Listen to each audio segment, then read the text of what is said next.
Ratusan burung berkicau dari berbagai daerah diikutkan dalam lomba kicau burung Kapolresta Banda Aceh Cup 2019 di halaman Taman Sari Banda Aceh. Dan kontes burung berkicau diikuti sekitar 800-an peserta dari berbagai daerah.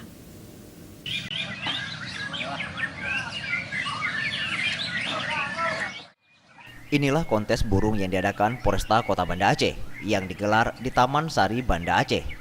Ratusan peserta mengikuti ajang Piala Kapolres dalam rangka melakukan sosialisasi Kamtibmas dan ajang silaturahmi antara pihak kepolisian dengan para pecinta burung ataupun kicau mania se-Banda Aceh.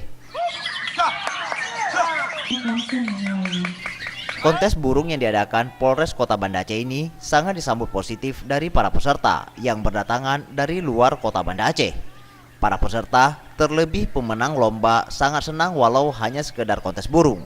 Namun dengan adanya kontes burung yang diadakan Polres Banda Aceh ini, intinya dapat bersilaturahmi dengan sesama pencinta burung dari berbagai daerah dan jajaran Polres Kota Banda Aceh. Tim Liputan, Aceh TV.